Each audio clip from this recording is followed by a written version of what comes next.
احادیث مبارکہ میں ان تینوں مہینوں کی فضیلت بتائی گئی ہے، رجب، شعبان اور رمضان۔ نبی علیہ الصلوۃ والسلام نے فرمایا، رجب کو سال کے باقی مہینوں پر ایسی فضیلت دی گئی ہے جیسے قرآن مجید کو باقی کتابوں پر فضیلت حاصل ہے۔ نیز ارشاد فرمایا کہ شعبان کو باقی مہینوں پر وہ فضیلت حاصل ہے محمد رسول اللہ صلی اللہ علیہ وسلم کو باقی انبیاء پر فضیلت حاصل ہے، اور فرمایا کہ رمضان کو باقی مہینوں پر وہ فضیلت حاصل ہے جیسے اللہ رب العزت کو اپنی مخلوقات پر فضیلت حاصل ہے۔ بعض علماء نے لکھا ہے کہ شعبان کا لفظ شعبہ سے نکلا ہے۔ یہ لفظ اردو میں بھی استعمال ہوتا ہے، کام کے کسی ایک حصے کو شعبہ کہتے ہیں۔ شعبان کا لفظ بنا ہی اسی لیے ہے کہ اس مہینے میں اللہ رب العزت کی رحمت اور فضل کے خاص شعبہ جات کام کرنا شروع کر دیتے ہیں۔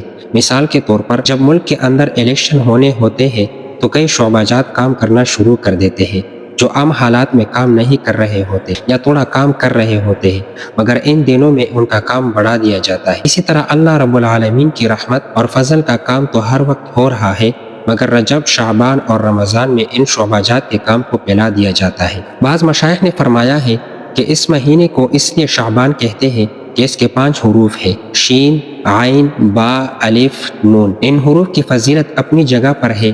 شین شرافت سے لیا گیا ہے، عین علو مرتبت سے لیا گیا، با بر نیکی سے لیا گیا، الف الفت سے لیا گیا یعنی اللہ تعالیٰ کی محبت، اور نون نور سے لیا گیا۔ ان 5 الفاظ کے پہلے حروف کو ملا کر یہ لفظ بنا دیا گیا تاکہ بندوں کو پتہ چل جائے کہ اگر ہم اس مہینے میں عبادت کریں گے تو پروردگار کی طرف سے یہ 5 نعمتیں عطا کر دی جائے گی۔ بعض روایات میں آیا ہے کہ 15 شعبان کی رات رزق کے فیصلوں کی رات، رزق کے زمرے میں بیوی، بچے، صحت، عزت، مال و دولت، کپڑا، مکان، ہر چیز شامل ہے۔